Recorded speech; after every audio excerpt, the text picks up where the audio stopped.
존경하는 국민 여러분, 초인류 정상국가를 이루기 위한 대장정, 지금부터 시작하겠습니다. 저는 내년 20대 대통령 선거에 출마하겠습니다. 지금 우리 국민은 한 번도 경험해보지 못한 시대의 어려움에 처해 있습니다.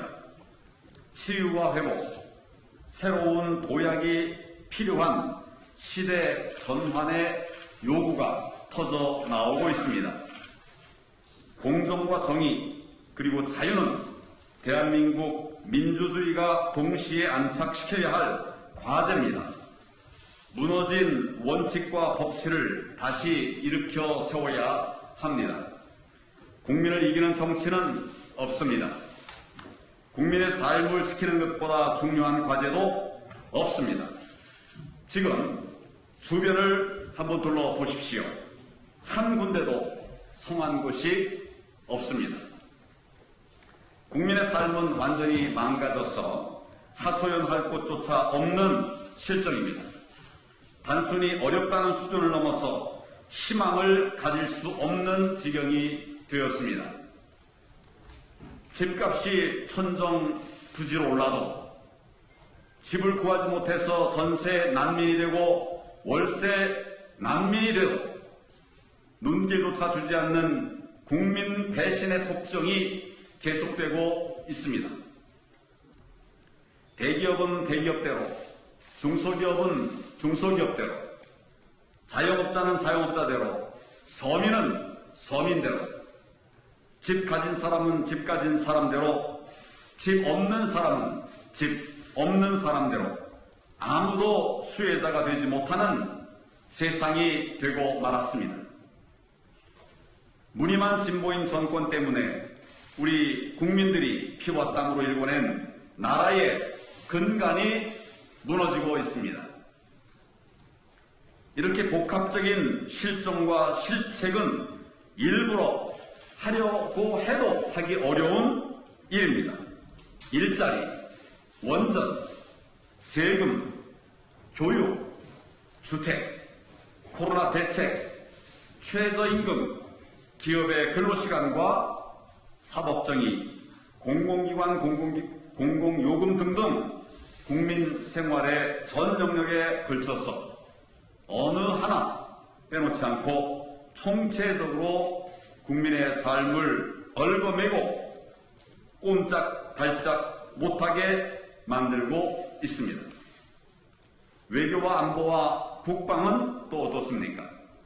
대한민국 건국 이래 이뤄놓은 눈부신 성취를 단 4년 만에 물거품으로 만들어 버렸습니다.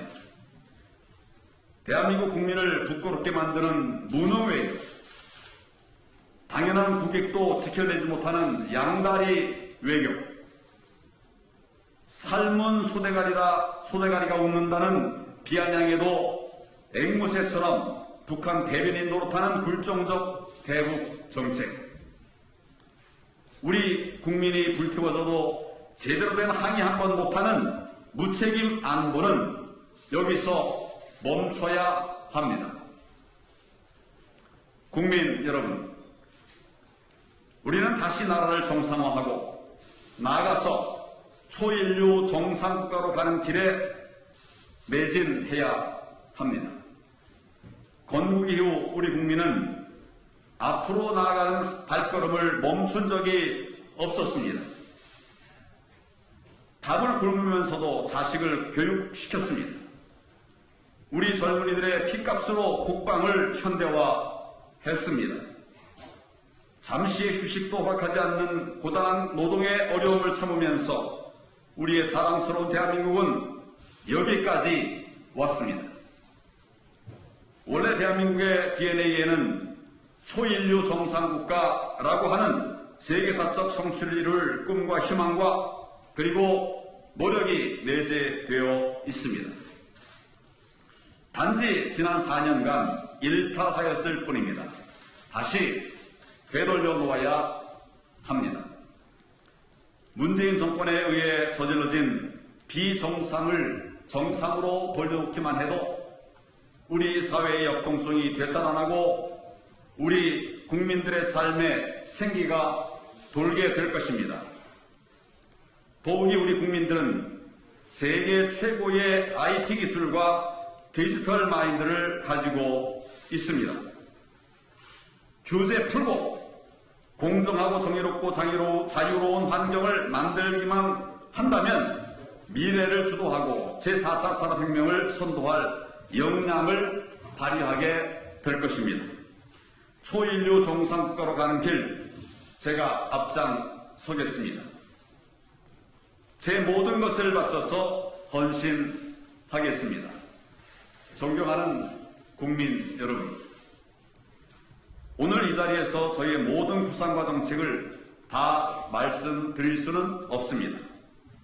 먼저 5가지 핵심 방향부터 분명하게 밝히고자 합니다.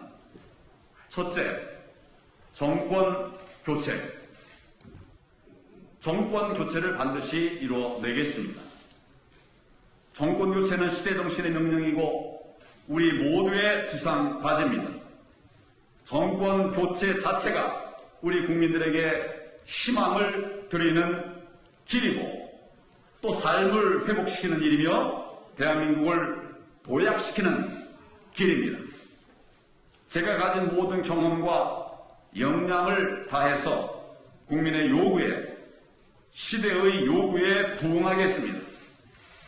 국민의 힘이 정권 창출의 플랫폼이 될 수 있도록 다른 모든 후보들과 함께 협력하겠습니다. 둘째, 민생 회복. 민생 회복 꼭 이루어내겠습니다. 가장 빠른 시일 내에 우리 국민의 삶을 제자리로 돌려놓겠습니다. 집 걱정, 일자리 걱정, 자녀 교육 걱정 없는 그런 나라 만들겠습니다. 의석수로 무도하게 가로막는다면 대안으로 돌파해 나가겠습니다. 공정, 정의, 그리고 자유가 살아 숨쉬는 열린 사회를 만들겠습니다. 청년들이 꿈을 꿀 수 있는 희망의 나라를 만들겠습니다. 그간의 국정 경험을 바탕으로 국민 행복 세상을 열겠습니다. 셋째, 경제 회복. 우리 경제를 되살리겠습니다. 응축된 우리 국민의 역량이 우리 대한민국의 잠재력이 제대로 펼쳐질 수 있도록 새로운 판을 짜겠습니다. 규제를 과감하게 협파하여 미래를 꿈꿀 수 있는 안정된 일자리를 만들겠습니다. 자유로운 시장 경제의 역동성이 국민들 삶의 질로 연결될 수 있도록 개방 경제 실현하겠습니다. 디지털 강국 대한민국이 디지털 혁명을 선도해야 합니다. 그리고 디지털 혁명을 넘어서 인간 혁명의 제5 물결을 주도하는 신세계를 열겠습니다. 경제 살리기 저는 해봤습니다. 길을 알고 있습니다. 경제 일으켜서 국민 모두 잘 사는 나라를 만들겠습니다. 넷째, 외교, 안보, 국방 정상화 시키겠습니다. 이를 통해서 국격을 되살리고 국민의 자존심을 회복하겠습니다. 국익과 국민을 지키는 나라 반드시 만들겠습니다. 협력할 것은 확실하게 협력하고 싸울 것은 치열하게 싸우겠습니다. 국익과 국민을 위해서라면 맞서서 버티는 것을 마다하지 않겠습니다. 국민의 목숨을 가짜 평화와 맞바꾸지 않겠습니다.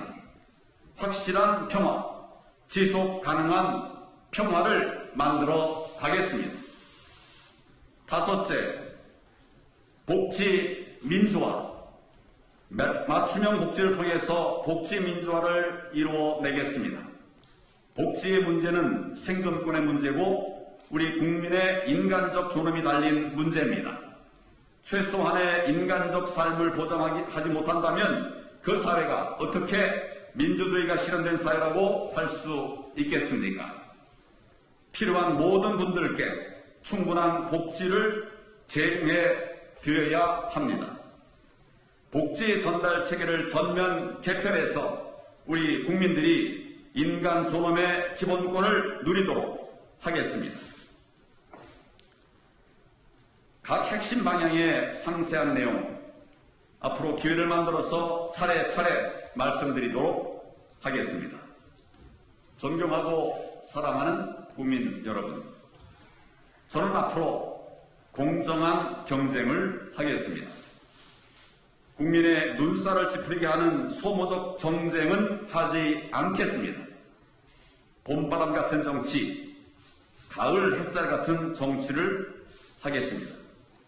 국민의 삶을 온전히 일으켜 세우고 번영의 훈풍이 온 나라에 가득할 때까지 초인류 정상국가로 향하는 저의 여정 뚜벅뚜벅 걸어가겠습니다. 반드시 정상국가를 만들어 초인류 정상국가를 세우도록 하겠습니다. 감사합니다. 수고했습니다.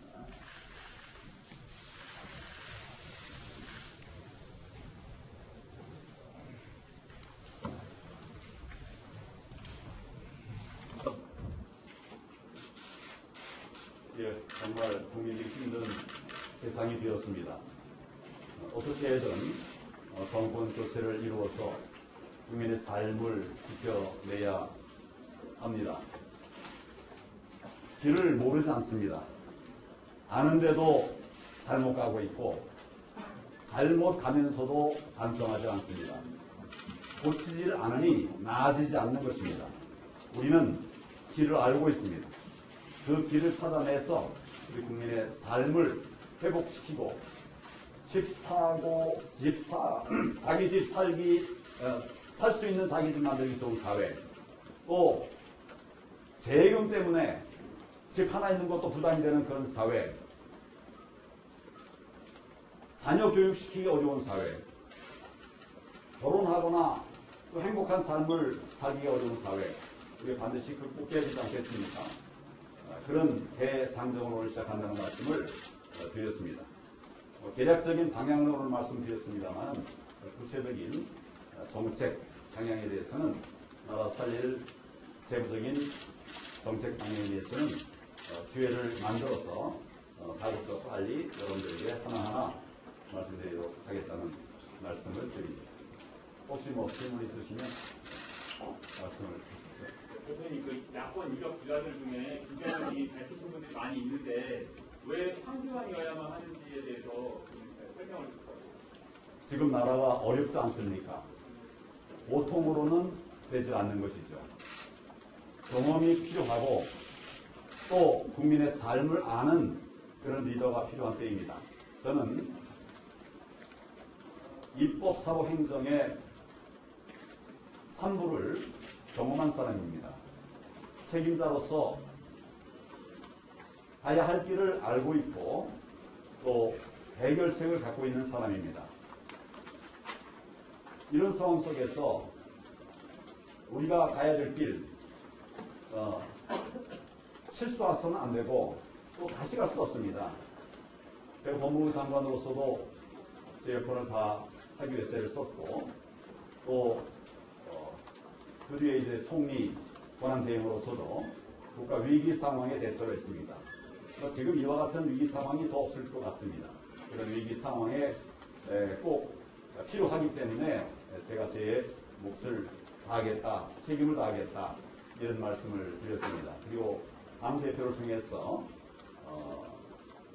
입법까지 같이 동참했던 그런 경험을 살려서 빠른 시간 안에 대한민국을 정상화시키고 국민의 삶 힘들지 않도록 만들어가는 그 노력을 하기 위해서 제가 책임을 다하겠다. 그런 면에서 그동안 국가로부터 받은 것을 돌려드려야 한다. 이런 생각을 하고 오늘 출마 선언을 했습니다. 대표님, 어제 이전에 홍수원이 있었다라고 했습니다. 지난 총선이랑 좀 어떤 점이 있었나요?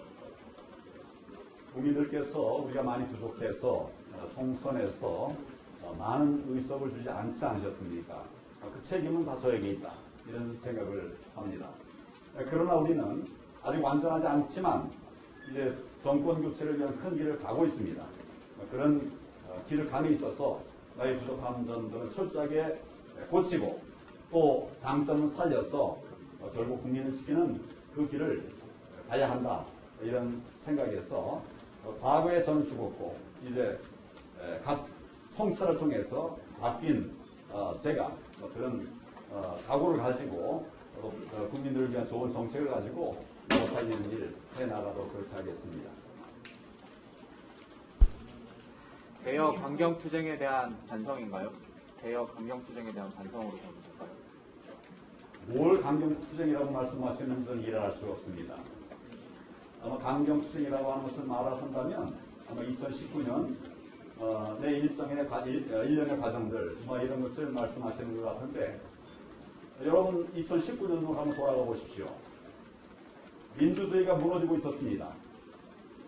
선거법까지 무도하게 개정을 하고 공수처라고 하는 말도 안 되는 사법 개악을 하고 있어요. 검찰 개악을 하고 있지 않았습니까?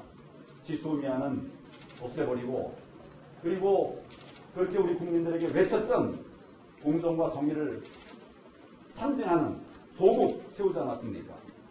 조국의 민낯이 국민들에게 다 드러나는데도 거짓말, 남탓, 내로남불하면서 버티다가 결국 국민의힘에 의해서 쫓겨나지 않았습니까? 그게 2019년도의 상황입니다. 저희가 원내에서 치열하게 투쟁했지요. 물밑 협상도 했습니다. 그러나 협상은 신용뿐 결국은 자기들의 뜻대로 가기 위한 시간 벌기였습니다. 또 정책을 우리가 얘기했습니다. 국민들에게 전달되지도 않았어요. 지난 2019년을 돌아보면 정책을 내놓은 정당은 우리 당밖에 없었습니다. 물론 이제 선거 공약은 내놨죠. 그렇지만 평상시에 국민들을 위한 정책을 만들어냈던 당은 우리밖에 없습니다. 우리가 한 것은 투쟁도 했고 정책도 만들었고 국민들과 함께 하기 위한 그런 원내의 협상도 계속해 왔어요. 그런데 안 되고 계속 반민주적인 이런 행태를 이어가고 무도하게 가고 여러분 뭐 기억하시지 않습니까? 4+1 협의체 이게 뭡니까 도대체? 이런 엉터리 조직을 가지고 법이라고 하는 이름을 가장해서 민주주의를 파괴시키는 행동 어떻게 우리 가만히 있겠습니까? 그래서 국민들이 먼저 광화문에 나오셨어요. 여러분도 기억하시지 않습니까? 2019년 10월 광화문부터 서울역까지 가득 차지 않았습니까? 사람이 많아서 소소문으로 빠져나가고 종로로 빠져나가고 지상뿐만 아니라 지하에도 사람들이 가득 차서 운신할 수 없을 정도가 아니었습니까? 바로 그 한 분 한 분들이 다 국민이었습니다. 그 많은 국민들이 괴로움을 당하고 있고 정부에 항의하고 있는데 제1야당이 그래 책상에 앉아서 국회 안에 앉아서 되지도 않게 무도하게 법 통과시키는 그 사람들만 바라보고 있어야 된다는 것입니까? 이것이 어떻게 강경보수입니까? 그걸 왜 누가 그걸 강경보수라고 말하는지 저는 모르겠어요. 국민을 지키는 게 강경보수라고 하면 저는 그런 강경보수의 길을 가겠습니다. 제가 장애 집회할 때 범법한 일 없습니다. 과거에 민주당 저쪽에 있는 분들이 집회할 때는 할 때마다 불고 있었어요. 제가 그걸 단속했던 사람입니다. 그런데 저희들이 그 많은 투쟁 과정에서 저희들이 불법한 게 뭐가 있습니까? 하나도 없었어요. 이게 어떻게 강경투쟁입니까? 집회 시위는 헌법에 보장된 국민의 권리입니다. 폭정을 이어가는 그런 정부에 대해서 국민의 권리를 행사한 거예요. 그걸 강성 보수라고 한다면 아마 지금 이 정부가 하는 일은 강경 좌파의 행태가 아니겠습니까? 우리가 이 말의 노름에 넘어가서는 안 됩니다. 국민들이 계셨습니다. 그렇게 말씀하는 것은 사실 국민에 대한 모독이에요. 저는 그렇게 생각합니다. 윤석열 총장 관련해서요. 이게 뭐 다른 후보의 유승민 후보나 원희룡 시장이나 이런 분들은 빠지고 당으로 들어와라 이렇게 신청을 하고 있는데 대통령도 같은 입장에 지금 제가 불편하고 윤석열님에 대한 전반적인 평가를 해주십니다. 제가 당에 들어가야 된다고요? 다른 분은 이제 당 밖에 있는 분들 들어오라는 거였고 지금 질문의 취지를 잘 첫 번째로 일단 윤 총장이 입당하셔야 된다고 생각합니다. 우선은 지금 우리 시대 정신은 정권 교체라고 생각을 합니다. 여기에 필요하면 모든 분들이 다 힘을 합해야 된다. 네, 그런 생각입니다. 그런 면에서는 윤 총장도 들어오고 또 최 원장도 들어오고 다 힘을 모아서 안철수 대표도 마찬가지 합당하겠다고 악수하지 않았습니까? 그래서 함께 뭉쳐서 정권 교체를 이루는 것이 국민을 위한 일이고 또 나라를 위한 일이야. 저는 그렇게 생각합니다. 윤 총장에 대한 전반적인 평가는 사람에 대한 평가는 국민들께서 하시는 게 아니겠습니까? 이 정부의 독주 또 그 검찰 개혁을 가장한 검찰 개혁을 막기 위해서 많이 노력을 하고 또 그것 때문에 이제 국민들의 성원을 받고 있습니다. 이런 점에서는 저는 긍정적으로 평가해야 된다고 생각합니다. 대표님 어제 출판 기념회 하셨는데 대체로 여론의 반응이 그 총선 아직 그 참패 책임을 묻는 그런 반응들이 많았어요. 그 대표님 어제 이렇게 그 두 번 실패를 하지 않으신 분이다. 뭐 대입이나 사법시험이나 다 이렇게 다시 도전해서 꼭 성공했다고 하셨는데 시험은 본인이 원해서 도전하면 되지만 그 정치적인 도전은 국민이 기회를 줘야 되지 않습니까? 그 총선 패배 책임이 있는데 국민이 다시 기회를 주리라고 생각하신다면 그렇게 생각하시는 근거가 무엇일까요? 정치하면서 실패하지 않았던 사람은 제가 알기로는 동서고금을 통해서 한 명도 없었습니다. 오히려 그 실패가 저를 돌아보고 저의 부족한 점들을 살펴서 정말 내가 뜻했던 그런 대한민국 만들어가는 그런 모멘텀이 되리라 저는 이렇게 생각합니다. 저는 도전했다가 실패한 것을 실패라고만 말하지 말고 그것도 스펙으로 인정을 하자 이런 생각을 하는 사람입니다. 실패 스펙 도전하는 과정에서 실패했다 하더라도 도전 안 하는 것보다는 훨씬 더 나은 스펙이라고 저는 생각을 해요. 뭐 입시도 마찬가지고 또 취업도 많이 실패하지 않습니까? 그러나 그렇게 2년 3년 애써가지고 실패한 그 경험은 사실은 민주대학 들어가서 마치는 것보다도 더 평가를 해줘야 될 거라고 그렇게 생각을 해요. 해외 연수 가서 한 것보다도 더 평가해야 된다 이런 생각을 합니다. 그래서 실패했는데도 자기를 반성하지 못하는 이런 분에게는 이런 사람은 이제 사실은 다시 들을 수가 없죠. 그렇지만 저는 정말 지난 실패를 제 책임으로 생각하고 제가 죄인이라고까지 말을 하면서 그렇게 저를 성찰했습니다.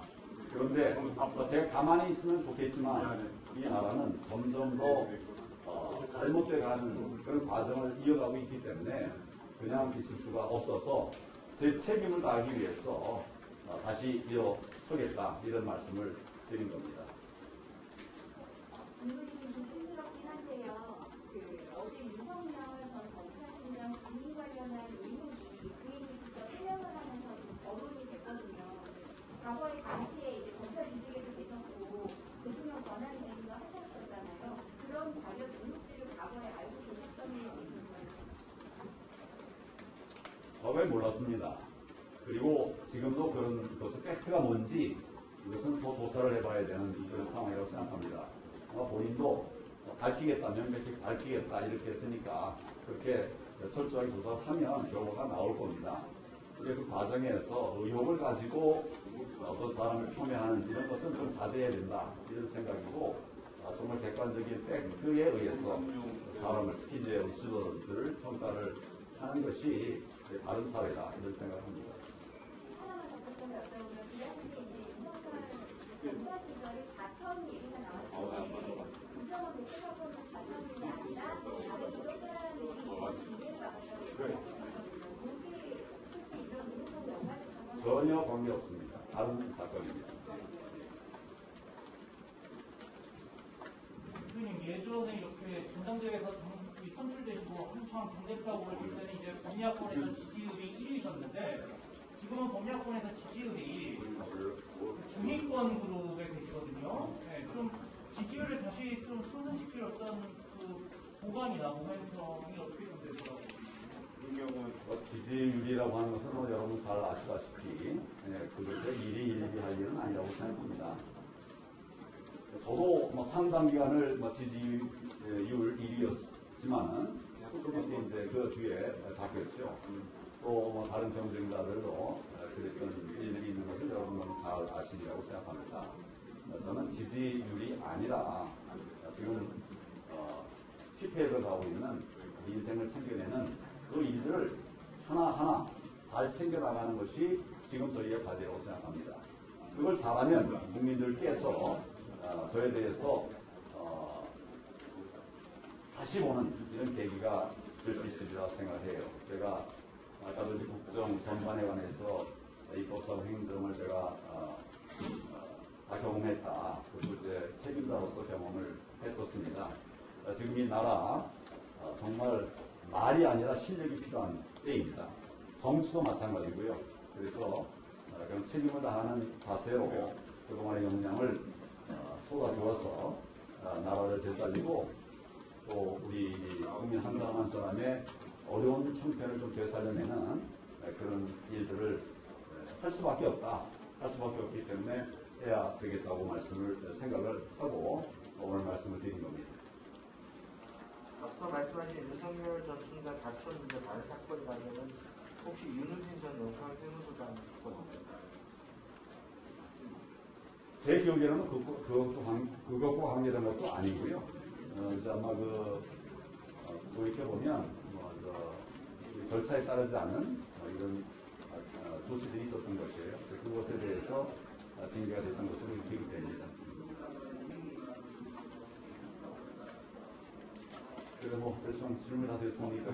예. 출마하실 때 결정적인 계기가 있었다면 하나 말씀해 주시고 출마하실 논의하실 때 원내 인사들과 논의나 보강이 있었는지 궁금하고요.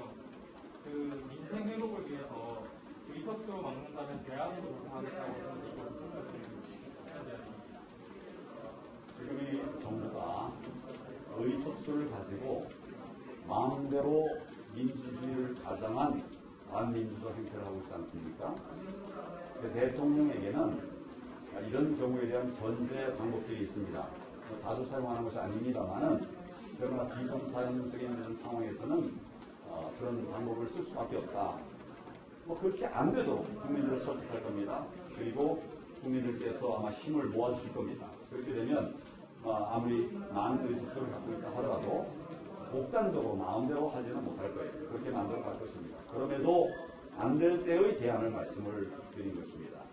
또 아까 세 가지 물어보셨는데 출마하실 때 혹시나 결정적인 계기가 있다면 제가 1년 넘게 성찰의 시간을 가졌습니다. 그때라도 나라가 조금 이제 정상화되는 잘못된 것들이 좀 중지되고 고쳐지가는 이런 상황이 되었으면 참 좋았겠습니다. 그런데 지금 정말 대통령의 지지율이 말을 하는 것입니다만은 그것도 말을 하는 것입니다만은 이 정부는 그렇게까지 하고 있어요. 어쩌면 다시 우리가 이 생각하던 민주주의를 되살릴 수 없는 그런 상황으로 가고 있다고 생각합니다. 이런 정말 국가적인 위기 상황에서 이것을 알고 있는 사람이 가만히 앉아 있는 것은 또 다른 무책입니다. 저는 그런 생각을 해서 1년 넘는 그 성찰을 거쳐서 다시 이제 힘을 보태겠다 이런 말씀을 드린 것입니다. 또 하나는 뭐죠? 원내 인사들과 교감이 있으셨나요? 당내 인사들과는 늘 교류하고 교감하고 있습니다. 나라 걱정 많이 하고 있고 어떻게 하면 우리 당의 신뢰를 회복할 수 있겠는가 하는 그런 논의들을 계속하고 있습니다. 그 일반이라고 보시면 되겠습니다. 대통령 권한대행을 이제는 유일한 기자신데요. 근데 이명박 전 대통령 사면권을 문재인 대통령이 어떻게 행사해야 된다고 보시는지. 제가 여러 번 말씀드렸습니다만 사면권은 여러분 잘 아시는 것처럼 대통령의 고유 권한이죠. 그러나 고유 권한이라 하더라도 국민들의 뜻을 따라야 됩니다. 물론 그 국민이 누구냐 이런 얘기도 하겠습니다만 과거에 없던 그런 장기 전직 대통령에 대한 장기 구속, 저도 연세 많은 분들에 대한 이런 사례 없었습니다. 없었던 일들이 이렇게 장기화 되고 국민들 중에 걱정하는 사람들이 생긴다고 하면 이제는 대통령이 결단을 내려야 될 때가 아닌가. 지금 할 수 있는 것은 사면도 있습니다. 다른 방법도 있는데 하여튼 이제는 계속 제가 알기로 4년 3개월 이렇게 넘는 것 같습니다만 이건 정말 이제는 정리를 해야 될 때라 이런 생각을 합니다. 그런 면에서 3회 필요성 절대 검토해야 된다고 생각합니다. 그래요. 됐죠? 예, 하나만 아까 우리 윤석열 검사 징계 사유에서 절차를 안 지킨 게 있었다는 건 수사 과정에서 절차 안 지킨 게 있었단 말입니까? 제 의견은 그런 것 같습니다. 어떤 절차를 안 지킨 거예요? 제가 지금 이제 오래돼서 구체적인 기억은 나지 않습니다만 우리 검사들이 사건 처리함에 있어서는 절차가 있어요. 우선 이제 내부에서 조율 과정을 거치고 또 필요하면 이제 상부에 보고도 하고 이런 과정에서 제대로 이행되지 않았던 일로 징계를 받았던 것으로 저는 그렇게 기억합니다. 정확하지 않은데 이 부분 필요하면 제가 또 확인하고 다시 말씀을 드리겠습니다. 오래된 일이에요 벌써. 자, 이제 건강하시기 바랍니다. 7월인데 또 새 계획들 잘 이루시기 바랍니다. 감사합니다.